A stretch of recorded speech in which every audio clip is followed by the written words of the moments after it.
Muy buenos días a toda la audiencia de puroperiodismo.com. Desde San José, Costa Rica, les saluda Edgar Fonseca, editor, en una nueva conversación de las que periódicamente ofrecemos desde nuestro sitio sobre acontecimientos, temas de interés nacional o internacional. En este caso, conversamos con el abogado constitucionalista, doctor Rubén Hernández Valle, quien gentilmente ha cedido espacio de su tiempo, de su apretada agenda profesional para referirse al tema político, al tema público del momento en el país, con el anuncio del presidente Rodrigo Chávez el pasado 1 de mayo de que si la Asamblea Legislativa no avanza en una agenda de X número de temas, él estaría convocando al país a un referéndum, una herramienta protegida, amparada a la norma constitucional, pero de muy escaso uso. Eso es lo que uno toma en cuenta.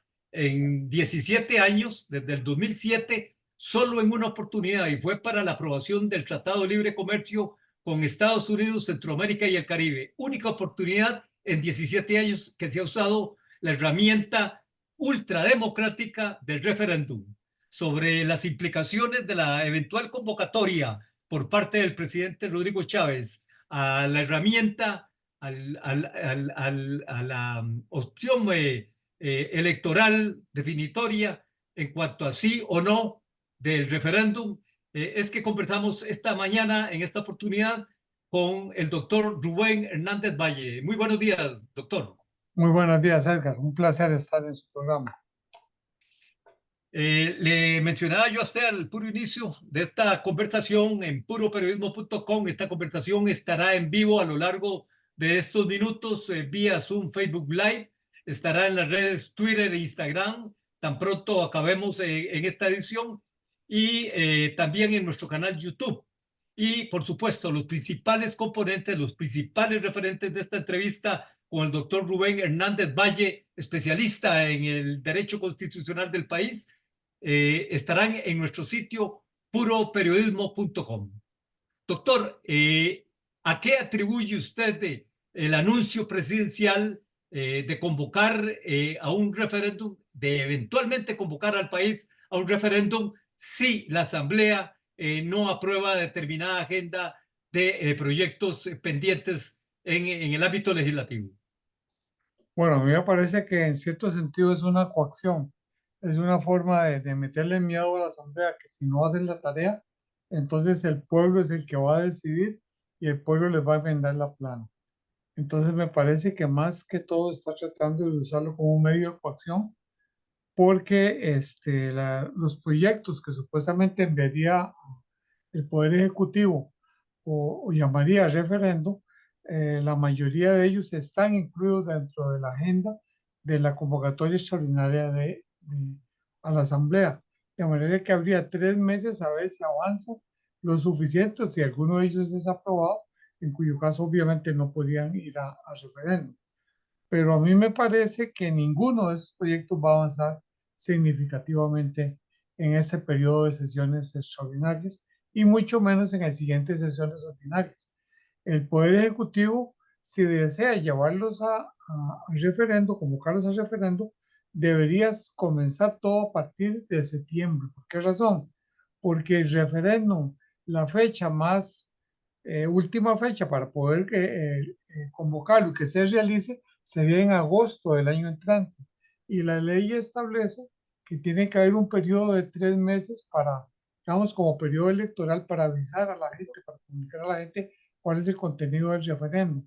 De manera que en mayo del 2025 es cuando debería estar ya el visto bueno, debería estar la convocatoria oficial del Tribunal de Elecciones para que se realice en agosto del próximo año. Ahora bien, para lograr esos tiempos tendrían que comenzar a recoger las firmas a partir de septiembre. ¿Por qué razón? Porque yo no creo que tenga 29 votos para que sea aprobado conjuntamente con la Asamblea Legislativa y mucho menos que tenga 38 votos para que sea convocado directamente por la Asamblea.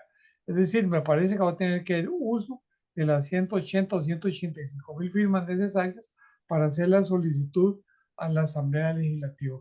y recoger 185.000 firmas no es simple, no es rápido. Luego el Tribunal de Elecciones tiene que analizar, cotejar una por una de esas firmas. Normalmente siempre encuentran que hay algunas que no coinciden, devuelven los papeles para que consigan las firmas que faltan.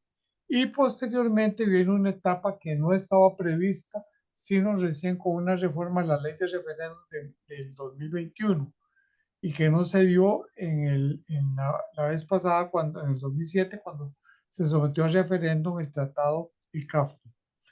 Es el hecho de que el Tribunal de Elecciones puede consultar a la Sala Constitucional si alguno de los proyectos incluidos dentro del referendo tiene o no roces de constitucionalidad. Este es un requisito de admisibilidad nuevo que no estaba previsto originalmente. Eso significa que la sala mínimo tendría un mes para referirse a esa consulta. ¿Por qué? Porque habría que aplicar supletoriamente la disposición de la ley general, perdón, de la ley de la jurisdicción constitucional, que establece que planteada una consulta legislativa de constitucionalidad, la sala tiene un mes para evacuarla. En este caso se aplicaría esa norma supletoriamente y entonces la sala tendría un mes para determinar si alguno de los proyectos que se pretende incluir dentro del referéndum roza o no con la Constitución. Si declarare que alguno de esos proyectos roza la Constitución, evidentemente se tendría que desecharse y no incluirse dentro de la convocatoria de referéndum. Puroperiodismo.com desde San José, Costa Rica, en esta conversación con el especialista en Derecho Constitucional, doctor Rubén Hernández Valle, sobre las expectativas en el país tras el anuncio del presidente Rodrigo Chávez de eventualmente convocar a un referéndum, el primero en 17 años o sería en 18 si esto ocurre en el 2025, una herramienta ultrademocrática, una herramienta de carácter casi que excepcionalísimo y que está siendo bastante debatida en cuanto a unos aspectos y a mí me interesa escuchar la voz suya, usted como experto en derecho constitucional, sobre la constitucionalidad, la legalidad y la oportunidad o momento de esta convocatoria que está haciendo el presidente Chávez. Bueno, vea que el referéndum se puede convocar por tres vías distintas. Una es que lo haga la Asamblea de Mutuo Propio, en cuyo caso se requieren 38 votos al menos. Una segunda modalidad es que lo haga conjuntamente el Poder Ejecutivo y la Asamblea Legislativa. En ese caso, el Poder Ejecutivo dictaría un decreto que tendría que ser avalado por al menos 29 diputados. Y si ninguna de esas dos opciones fuera posible, queda la tercera, que es recoger las firmas de al menos el 5% del electorado, del electorado. En este caso, ese 5% ronda entre los 180.000 y 185.000 votos. A mí me parece que esa va a ser la opción. No creo que la Asamblea Legislativa colabore con el presidente, con el Poder Ejecutivo, en el sentido de darle 29 votos para hacer una convocatoria conjunta y mucho menos 38 votos para hacer una convocatoria autónoma. De manera que a mí me parece que va a quedar la tercera vía, que es la recolección de firmas.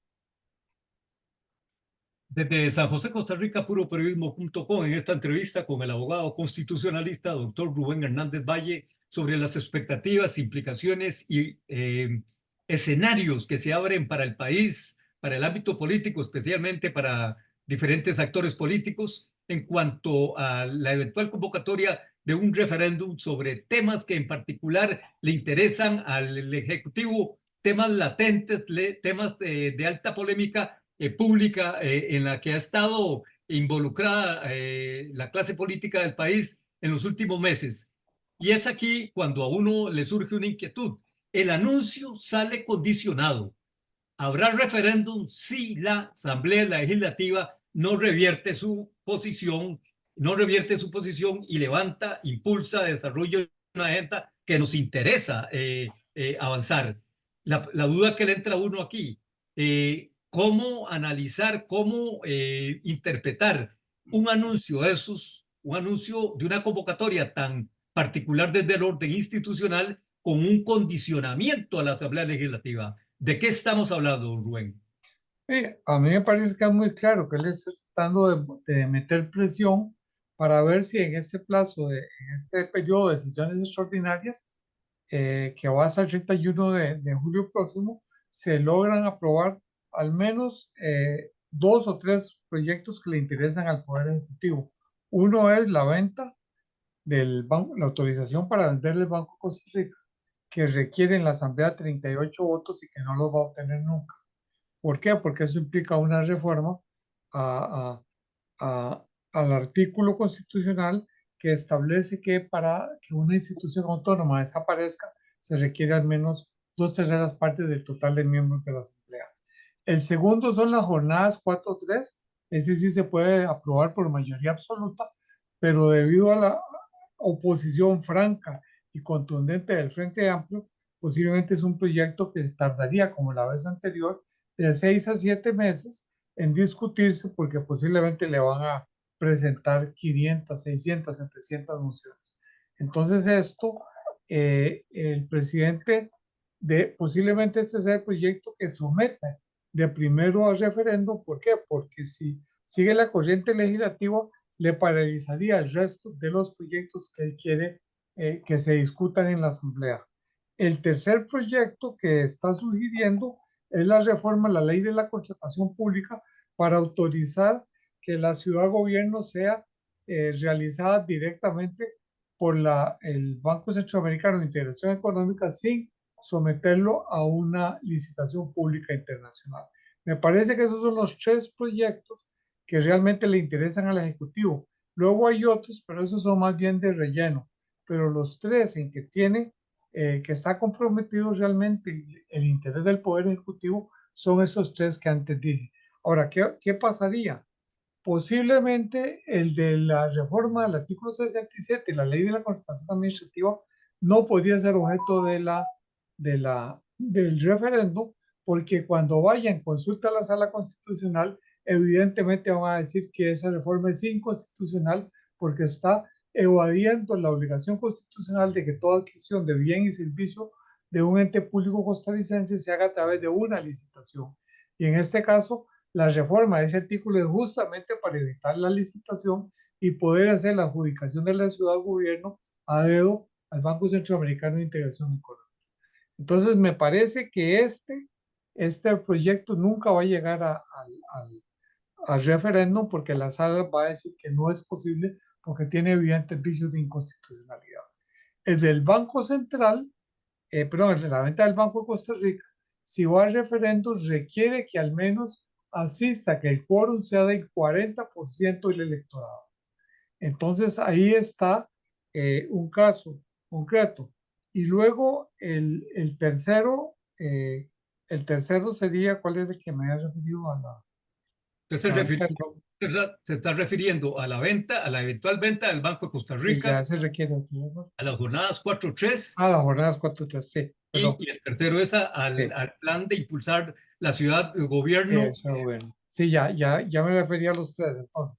Sí, vea que el del 4-3 yo creo que es el que tendría más posibilidades de ir a votación, porque ahí sería cuestión de que recojan las 185 mil firmas, lo presenten a la Asamblea Legislativa, perdón, al Tribunal de Elecciones, se sigue el procedimiento que establece la ley de refrendo y simplemente hacer la convocatoria, eso sí que sea antes de que tenga que celebrarse más tarde en agosto del 2025.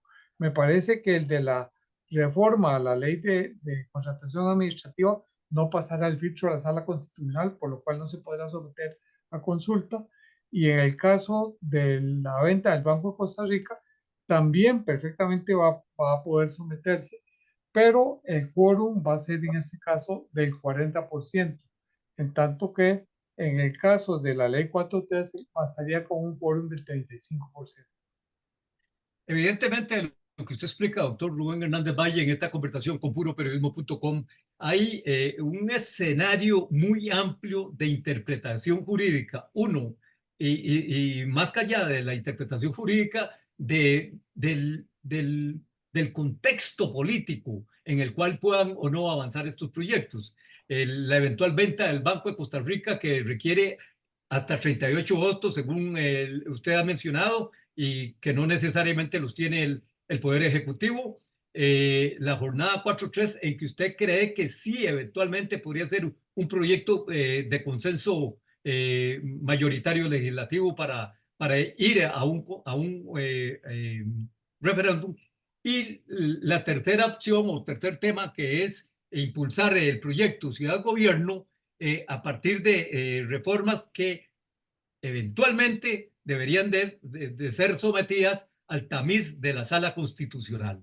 Y ahí es donde los plazos se alargan y a la vez se acortan, en cuanto a que estamos en el preludio de un año electoral, como es el 25, y los plazos por parte del TSE, conforme la ley estipula, se acortan en cuanto a desarrollar un referéndum y en cuanto a tener un resultado de un referéndum contra la realización y contra la convocatoria de elecciones nacionales. La pregunta para usted, doctor, esa convocatoria de esos tres temas clave que usted está mencionando, ¿cree que debió ameritar un poco más de análisis, de valoración, de escrutinio en el ámbito jurídico de Casa Presidencial? Vea, en cuanto al tema de las 4.3, ya eso fue muy discutido en la Asamblea Legislativa y definitivamente hay una división en la Asamblea, no hay un consenso. Inclusive, algunos de los partidos grandes están divididos, hay algunos que favorecen el proyecto y otros que están en contra. De manera que eh, un voto favorable es totalmente incierto, porque así como la vez pasada se obtuvo la mayoría necesaria para su aprobación, podría ser que algunos hayan cambiado de criterio, de los que votaron a favor, y que el proyecto sea rechazado. Me parece que el Poder Ejecutivo no se puede jugar este chance si realmente le interesa este proyecto y sea posiblemente el proyecto que va a someter o que va a encabezar la lista de los que piensa someter al referéndum. En cuanto a la venta del Banco de Costa Rica, con mayor razón. ¿Por qué? Porque si no tiene 29 para el otro, no va a tener 38 para aprobar la venta del Banco de Costa Rica. Además de que ahí hay en juego otras fuerzas sociales y políticas que van a hacer la contra para que este proyecto sea aprobado en vía legislativa. De manera que yo creo que ese proyecto también va a ir al referéndum. El Poder Ejecutivo también va a querer que vaya el de la ciudad gobierno, pero como ya dije, la reforma que proponen al artículo 64 es evidentemente inconstitucional porque están eliminando la licitación pública y autorizando a que el gobierno contrate a dedo al Banco Centroamericano de Integración Económica. De manera que eso no pasaría nunca el filtro de la Sala Constitucional. Otros proyectos que hay por ahí son inocuos, por ejemplo, el de las tarifas de los colegios profesionales. Yo creo que tiene razón el Ejecutivo en ese sentido, que no debe haber tarifas mínimas fijadas por los colegios, sino que eso es un tema de oferta y demanda, pero ese no tiene mayor incidencia en la opinión pública. También está la reorganización del Ministerio de Planificación. Agricultura y de agricultura fundamentalmente, y otro que elimina una serie importante de órganos desconcentrados. Yo en estos proyectos estoy totalmente de acuerdo porque creo que el aparato estatal tiene que redimensionarse, hay demasiados centros de poder y creo que en esos casos concretos el Poder Ejecutivo lleva la razón y si no se aprueban en la vía legislativa deberían ser sometidos a referendo porque ya es necesario comenzar con la reforma del Estado, que todo gobierno que inicia ahora la reforma del Estado y ninguno la lleva a cabo. Se ha planteado, en razón del anuncio desde Casa Presidencial, doctor Rubén Hernández Valle, en esta conversación con puroperiodismo.com, se ha planteado que el anuncio del referéndum por parte del gobierno es a falta de obra, tras 2 años de gobierno, a falta de obra evidente, de proyectos evidentes, a falta de un partido que le diera respaldo en la Asamblea, a falta de una fracción que le diera bastante refuerzo a sus posiciones en la Asamblea Legislativa. se ha planteado esto como, incluso en la Asamblea Legislativa, el presidente Rodrigo Arias lo calificó de un capricho que posiblemente no iba a pasar el tamiz del legislativo a ser enviado estos distintos proyectos. De los que usted ve anunciados por parte del Poder Ejecutivo, ¿cuáles le generan mayor preocupación desde el punto de vista de impacto institucional a largo plazo en el país si se someten a un referéndum? Bueno, las jornadas 4-3, evidentemente, eso va a tener un impacto importante en el ámbito económico.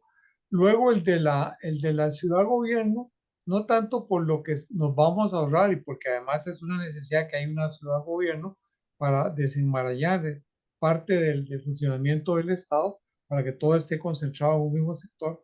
Pero ahí básicamente es un asunto de que el día de mañana se reconozca que la ciudad de gobierno, que durante tantos lustros trató de construirse, finalmente viene un gobierno capaz de hacerlo. Yo creo que eso, más bien el presidente persigue que se realice la ciudad de gobierno como presentarlo en el futuro como un logro personal. El tercer tema, el de la venta del Banco de Costa Rica, ahí ese proyecto concita intereses muy diversos.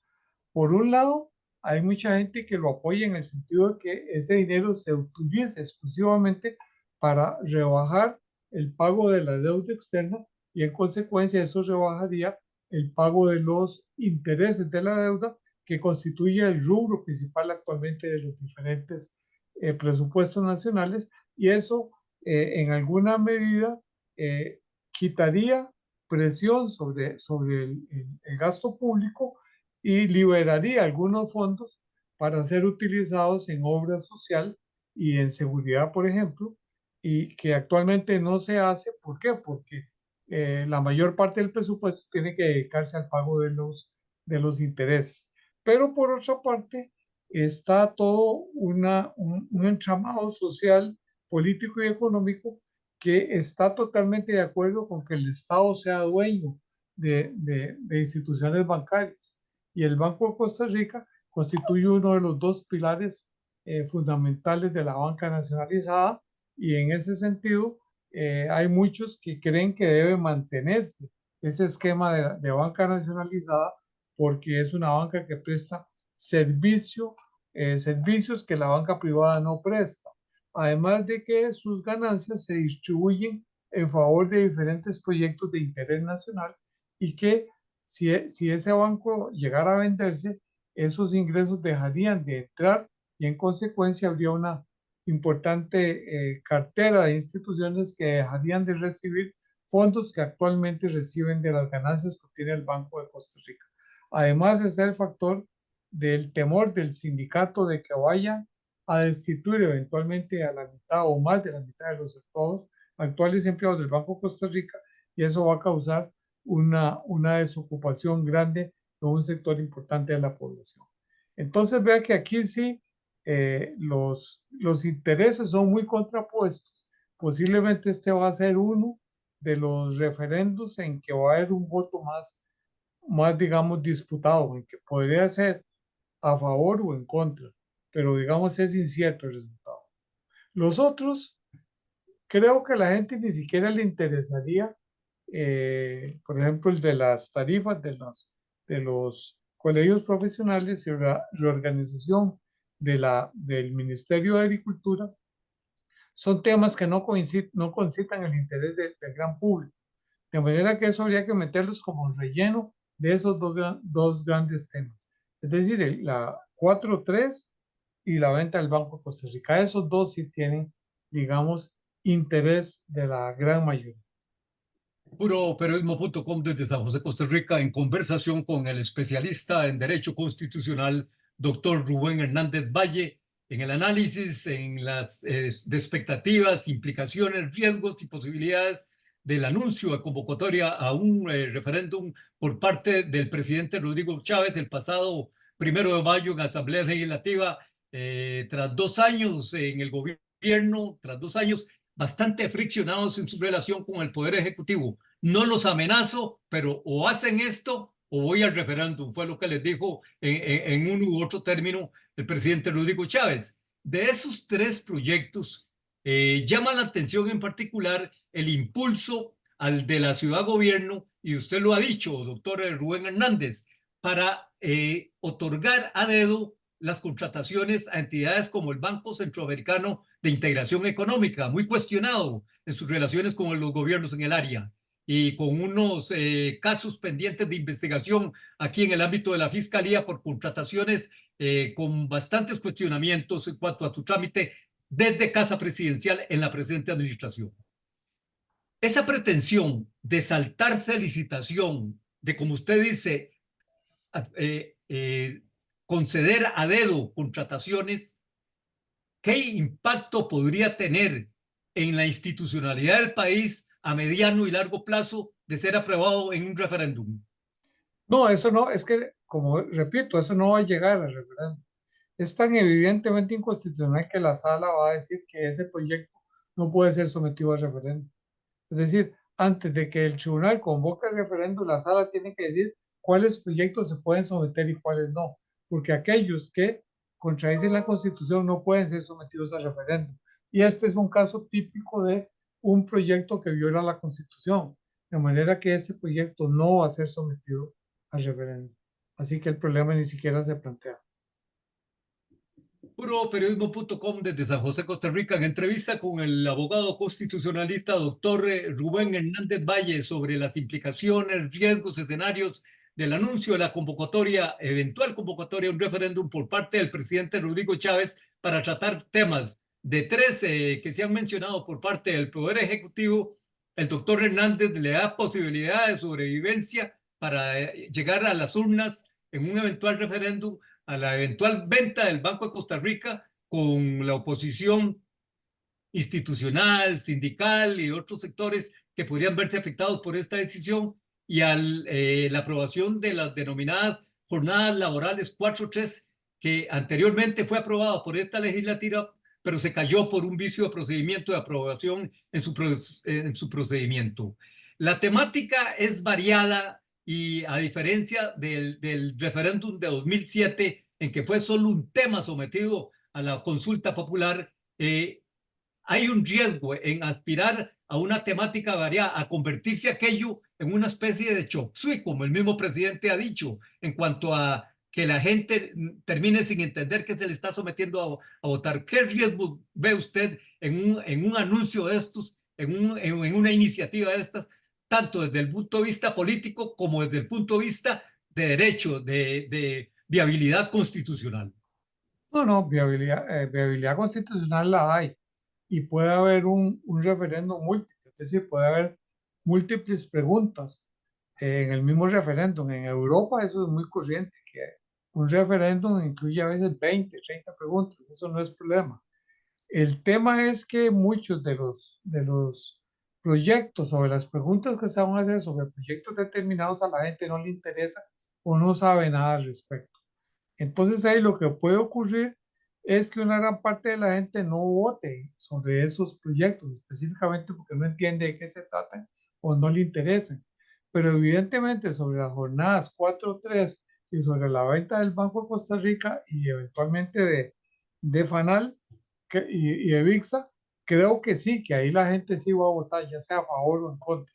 De manera que en última instancia, la campaña electoral para ese referéndum se va a centrar en esos dos temas. Evidentemente se va a centrar en esos dos temas porque son en realidad los dos que le interesan realmente al Poder Ejecutivo. El referéndum no procederá, dice el artículo 105 de la Constitución Política, si los proyectos son relativos a materia presupuestaria, tributaria, fiscal, monetaria, crediticia, de pensiones, seguridad, aprobación de empréstitos y contratos o actos de naturaleza administrativa. El lineamiento, el amparo, la protección constitucional es evidente en cuanto a las materias que no deben ser sometidas de estos proyectos. ¿Usted ve afectado a alguno otro Ninguno. por esta normativa del 105 de la Constitución? No, no, ninguno. Todos son materias ajenas a la prohibición del 105. Repito, las jornadas 4.3 y la venta del Banco de Costa Rica pueden ser sometidos a referéndum y posiblemente lo sean. La mayoría de los otros que el Poder Ejecutivo nombró como posibles todos también son admisibles con excepción de lo de la ciudad gobierno. La convocatoria al referéndum, al eventual referéndum en esta administración es parte de lo que se denomina un mecanismo ultrademocrático, solo usado en circunstancias excepcionales. En este sentido, ¿usted ve circunstancias excepcionales para que el Poder Ejecutivo esté convocando en estos momentos al país o vaya a convocar en un año previo a elecciones a un referéndum? Vea, por una parte son proyectos cruciales para el Estado. Y si no hay viabilidad política en la Asamblea Legislativa, me parece que la única salida que tiene el Poder Ejecutivo, que ha apostado fuertemente por ellos, es someterlos a un referéndum. Eh, Me parece que tal vez debió haberlos planteado desde el año pasado, es decir, para que hubiera más tiempo. Mi temor es que eventualmente, si no se apuran a convocarlos, podría llegar la ocasión, podría llegar a ocurrir que no haya tiempo de convocarlos y de celebrar el referéndum en el mes de agosto. Por eso considero que el Poder Ejecutivo va a comenzar a mover la recolección de las 185.000 firmas a partir de septiembre, cuando haya terminado este periodo legislativo extraordinario y se dé cuenta de que ninguno de los proyectos que le interesan fue aprobado o inclusive que ni siquiera recibió, avanzó en su tramitación legislativa. Entonces, la última carta que le queda por jugarse es someterlos al referéndum, pero a través del procedimiento de recoger las firmas, porque no va a obtener ni el apoyo de 29 diputados, ni mucho menos de 38, para que se haga una convocatoria sin necesidad de acudir a la recolección de firmas. Aún en esta tercera opción que usted está mencionando, este tercer escenario, doctor Rubén Hernández, que usted menciona, el de la recolección de firmas, 180.000 firmas a partir de septiembre, los riesgos y retos son fuertes para el Poder Ejecutivo. Bueno, es un tema de organización, porque tiene que tener una organización muy buena para poder obtener esos este, 185.000 votos para solicitar al Tribunal de Elecciones la convocatoria. Habría que ver cuánto tardan en recolectar esos votos, esas firmas, porque además recuerde de que una vez que recolecten las firmas, el Tribunal de Elecciones tiene que revisar una por una a ver si corresponden con el padrón electoral. En ocasiones anteriores se ha dado la circunstancia de que muchas no corresponden o que hay gente que ha firmado 12 hasta 3 veces. Entonces, en ese caso, el Tribunal de Elecciones devuelve las firmas a los que están promoviendo el referendo para que la depure y consiga nuevas firmas respecto de todas aquellas que fueron rechazadas. Eso también va a tomar mucho tiempo. Entonces, por eso creo que si no se apuran a partir de septiembre, podrían no darles tiempo de que el Tribunal de Elecciones finalmente en mayo haga la convocatoria. Hay quienes analizan en este contexto de este anuncio, esta convocatoria a un referéndum en el país, el escenario de la aplicación de lo que se denomina una democracia directa, y algunos incluso critican que se trata de una salida meramente autocrática por parte del mandatario al ver el lento trámite en el ámbito legislativo a proyectos que le interesan. ¿Usted cómo analiza este proceder del Ejecutivo en estos momentos y dentro del marco de la institucionalidad del país? Está actuando dentro del marco de la institucionalidad porque el referéndum está garantizado en el artículo 105 de la Constitución. Hay una ley específica, la 8492, que está vigente y que fue aplicada en el 2007. El tema no pasa por la institucionalidad porque tiene fundamento. Lo que ocurre es que creo que el Poder Ejecutivo, por falta de experiencia, le agarró tarde para empezar a mover ese mecanismo. Lo dijo al principio que lo iba a utilizar, pero durante los 2 primeros años de gobierno fue incapaz de negociar los proyectos en la Asamblea Legislativa. Es decir, su forma de gobernar, de confrontarse con la Asamblea Legislativa, a final de cuentas lo que produjo es que los proyectos en que tiene interés el Poder Ejecutivo, ninguno haya sido aprobado, con excepción el que autorizó la colocación de 3.000 millones de bonos. Ese fue en realidad el único proyecto que al Poder Ejecutivo le ha interesado que ha sido aprobado por la Asamblea Legislativa. En los demás proyectos en el Poder Ejecutivo ha tenido interés, han sido rechazados o han sido modificados sustancialmente por el Poder Ejecutivo. Entonces ahora hay dos proyectos o tres que le interesan mucho al Poder Ejecutivo y que se ha dado cuenta de que no tienen viabilidad en la Asamblea Legislativa. Entonces, el único recurso que le queda es acudir al instituto del referéndum, que como usted bien lo dijo, es un instituto de democracia directa muy utilizado en Europa, sobre todo en Suiza a partir del siglo XIX y que en algunos países ha servido para tomar decisiones importantísimas que de otra forma nunca se hubieran alcanzado por vía legislativa, como la aprobación del divorcio en Italia al inicio de los años 70, perdón, finales de los años 69. En Suiza, el referéndum que le dio el voto finalmente a las mujeres, y así por el estilo hay una gran cantidad de, bueno, o el referéndum en Inglaterra, el más reciente, que hizo que Inglaterra se saliera de la Comunidad Económica Europea. Es decir, son asuntos que por vía de referéndum han marcado hitos políticos, sociales y económicos en los diversos países en que se ha desarrollado. El caso de Costa Rica, en el 2007, el único referéndum que ha desarrollado, marcó un hito importantísimo, porque ¿qué tal si no se hubiera aprobado ese referendo? Hubiéramos quedado fuera del CAFTA y seríamos el único país en la región fuera del CAFTA y evidentemente eso nos hubiera causado una gran cantidad de perjuicios económicos. De manera que el Instituto del Referendo es muy útil para lograr la aprobación de determinados proyectos de interés nacional cuando no se logran los consensos en el órgano legislativo para hacerlo.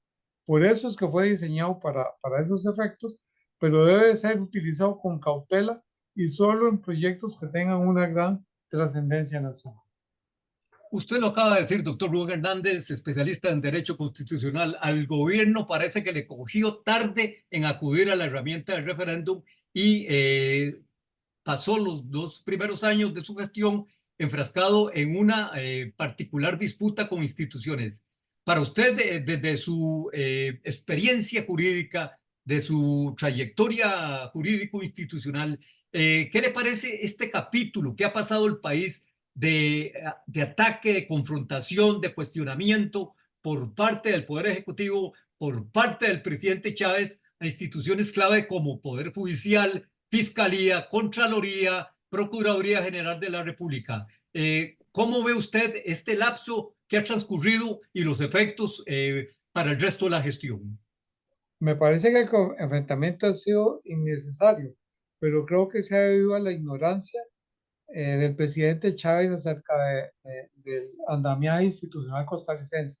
Ni él ni sus asesores más cercanos parecieran entender que en Costa Rica hay un sistema institucional que viene desde hace muchísimos años en que se respeta la división de poderes y que cada poder o cada institución tiene una competencia propia que tiene que ser reconocida por los demás actores políticos.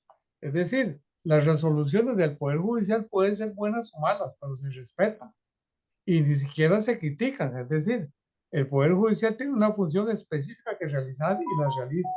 La Contraloría General de la República tiene otra competencia específica y la ejecuta, y hay que aceptar lo que ellos dicen y no tratar de subvertir sus resoluciones. Lo mismo con el Ministerio Público y lo mismo ocurre con el Tribunal de Elecciones. Es decir, en un sistema institucional como Costa Rica debe haber un respeto mutuo entre todos los detentadores del poder, aunque las resoluciones no nos gusten o sean contrarios a sus intereses. Por eso, en la mayoría de los casos, estos asuntos, ¿cómo se resuelven? A través del mecanismo que tiene la democracia, que es la negociación política. Entonces, eso es lo que hace diferente a la democracia de los regímenes autoritarios. Es decir, en que las cosas no se imponen por la voluntad de un solo detentador de poder, sino que se negocian entre los diferentes detentadores del poder. Ahora, en este caso, ¿qué le ha ocurrido? Que el presidente carece de esa vocación de negociación o de esa capacidad de negociación para llegar a acuerdos con los restantes actores políticos. Por eso es que hay tanto enfrentamiento y por eso es que él eh, vive criticando a los otros actores políticos y eso produce una lógica reacción en su contra. En gran parte no solo de esos actores políticos, sino también de la opinión pública. Me parece que esa confrontación ha sido innecesaria y que él debió haber dedicado su tiempo y debería dedicar los 2 años que le quedan de ejercicio del poder a negociar aquellos proyectos que son de interés nacional, no necesariamente de interés del Ejecutivo, porque no necesariamente a veces los proyectos del Ejecutivo son de interés nacional y viceversa también, no necesariamente proyectos que se aprueban con una lujosa mayoría legislativa son de interés nacional. De manera que tienen que sentarse, discutir, escoger un grupo de proyectos que puedan ser viables, que se discutan y puedan ser aprobados en estos 2 años. Puroperiodismo.com, llegando a la etapa final de esta conversación con el especialista en Derecho Constitucional, doctor Rubén Hernández Valle, en el análisis de las implicaciones, escenarios, riesgos para el Poder Ejecutivo del anuncio de convocatoria a un eventual referéndum en el país, si la Asamblea Legislativa no le pasa proyectos en los cuales ha estado interesado el Ejecutivo, como la venta del Banco Costa Rica, las jornadas laborales 4.3 y la ciudad gobierno en la que el análisis del doctor Rubén Hernández Valle tiene sus días contados en una eventual consulta ante la Sala Constitucional. Usted acaba de decir de la necesidad imperiosa para el presidente Chávez de negociar con los distintos actores e instituciones políticas del país. Desde su punto de vista, y estamos conversando en la víspera de que se cumplan 2 años de la gestión de gobierno del presidente Chávez, ¿cuáles son al menos tres retos clave que usted ve de gobernabilidad para el resto del periodo, para el presidente Chávez y su equipo? Bueno, evidentemente uno es el tema de seguridad. El tema de la seguridad, el presidente lo que ha hecho es echarle la culpa a la Asamblea Legislativa partiendo de un supuesto erróneo, de una argumentación errónea, de que los problemas se van a resolver con leyes y con la aplicación de esas leyes por el Poder Judicial. No, el problema de seguridad es más complejo y tiene que ver con el entramado social, con la educación, y esas son funciones que competen al Poder Ejecutivo, no a los otros poderes. De manera que esa falta, digamos, tal vez de acción, en algunos casos del Poder Judicial o de la Asamblea Legislativa, no deben de servir de excusa porque el Poder Ejecutivo no cumpla su tarea. Entonces me parece que ese es un tema que tienen que ponerse de acuerdo porque es una situación gravísima para el país, el tema de la seguridad social, perdón, de la seguridad ciudadana. El segundo tema es la educación, es decir, cada día vamos más mal con la educación y la señora ministra sigue diciendo que ella tiene el programa de gobierno en la cabeza y resulta que nunca lo ha dicho, nadie lo conoce y sobre todo, lo peor de todo es que no se ejecuta. Y la educación va cada día peor y parte del problema de la seguridad tiene que ver con el bache que hemos caído en la educación. Y desgraciadamente esta generación va a estar condenada a vivir en el fracaso porque no ha recibido la educación mínima que se requiere y sobre todo que se va a requerir para hacerle frente a los avances tecnológicos del futuro. El otro tema que se ha descuidado mucho en este gobierno y que debería negociar es el tema de la ayuda social, sobre todo en el campo de la construcción de, de vivienda. Es decir, en el país hay un déficit de vivienda enorme, enorme, que no ha sido atacado con eficacia ni con prontitud por el Poder Ejecutivo y más bien ha rebajado los fondos del presupuesto para atender estos temas. Es decir, ha habido un abandono, me parece, total del tema social y estos temas tienen que retomarse de conjunto con la Asamblea Legislativa que debería aprobar leyes que faciliten la actividad del Poder Ejecutivo o leyes que en algún sentido vengan a darle instrumentos al Poder Ejecutivo para hacerle frente a la grave déficit que hay en materia de vivienda, al desastre que vive la educación, que van a pasar años en que nos podamos restablecer, y luego también que pueda haber una reactivación económica. Pero para eso se requiere que se pongan de acuerdo, que negocien los señores diputados con el Poder Ejecutivo.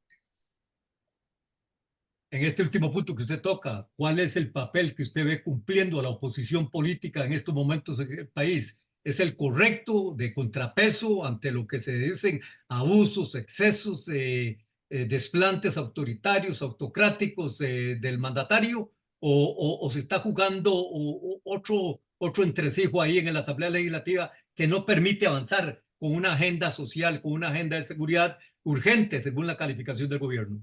Vea, el problema de la oposición en la Asamblea es que cada uno anda por su lado. Entonces, cada uno tiene su agenda propia, sus proyectos. Muchos de ellos son contradictorios. Por ejemplo, los del Frente Amplio son totalmente contradictorios, muchos de ellos, con el Partido de Renovación de Fabricio, el partido de Fabricio, son Nueva República. totalmente en contra, o bien los del partido de Don Eli Feinstein son totalmente contrarios a los del Frente Amplio. Entonces, lo que hay que hacer es buscar en cuáles temas hay consenso, en cuáles proyectos sociales y económicos hay consenso y impulsarlos a través de todas las fracciones representadas en la Asamblea, incluida desde luego la fracción de gobierno. Pero si cada uno trata de promover sus propios proyectos y de antemano se sabe que esos proyectos no tienen viabilidad política, lo único que hacen es restarle tiempo y espacio a los proyectos que realmente sí pueden ser consensuados, o al menos que puedan tener una mayoría parlamentaria que los haga posible su aprobación. Pero si son proyectos que ya de antemano se sabe que solo van a tener los votos de la fracción que los propone, en realidad se está desperdiciando la posibilidad de lograr grandes consensos nacionales para hacerle frente a los problemas económicos, sociales y de seguridad más acuciantes que enfrenta el país.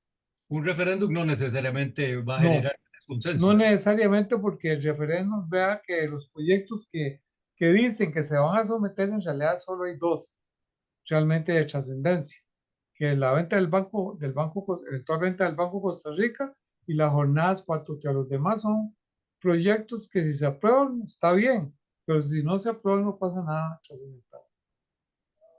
Doctor Hernández, muchísimas gracias por atender la gestión de entrevista de Puro Periodismo. Si a usted le queda algún punto final en el tintero para compartir con nuestra audiencia, a la orden. No, simplemente mi, mi pensamiento sería que ojalá finalmente el Poder Ejecutivo entienda que con la confrontación no va a lograr resolver los problemas del país, que se siente a negociar con el Poder Ejecutivo, pero legislativo, sobre temas de interés nacional, temas que conciten el interés de todos los ciudadanos y no solo de un determinado partido político. Creo que esa sería la mejor contribución que él podría hacer en estos 2 años que le quedan de gobierno, es decir, lograr consensos para aprobar proyectos de interés nacional y no vivir en confrontación con la Asamblea Legislativa y los demás centros de poder político e institucional, porque eso no conduce a nada, sino solo a la parálisis del Estado. No, muchas gracias, doctor Rubén Hernández Valle, abogado experto en Derecho Constitucional, con amplia trayectoria en el país y en el extranjero, quien ha concedido esta entrevista a puroperiodismo.com sobre las implicaciones, escenarios, riesgos, viabilidad del anuncio del presidente Rodrigo Chávez de convocar a un referéndum en el país en los próximos meses, condicionado a si se produce o si avanza con una agenda legislativa. Esta conversación ha estado en vivo vía Zoom, Facebook Live, estará de inmediato en las redes Twitter e Instagram y también en nuestro canal YouTube. Y por supuesto, todos los detalles de las principales referencias del análisis que hace el doctor Rubén Hernández Valle, usted los encontrará en nuestro sitio puroperiodismo.com. Próximo lunes, 13 de mayo. ¿Para dónde va la seguridad del país? Entrevista al ministro Mario Zamora. 11 de la mañana, acá desde puroperiodismo.com. Quedan invitados y, como siempre, a seguir atentos en nuestras ediciones normales, 24 horas, 7 días a la semana, sobre los principales acontecimientos nacionales e internacionales. La guerra en el Medio Oriente al rojo vivo. Israel no acepta el plan de paz que le ha propuesto el grupo Hamas y se enfrasca de nuevo en una disputa en la zona del Raf, la cual está bombardeando en estos momentos. Hemos conversado con el doctor Rubén Hernández Valle.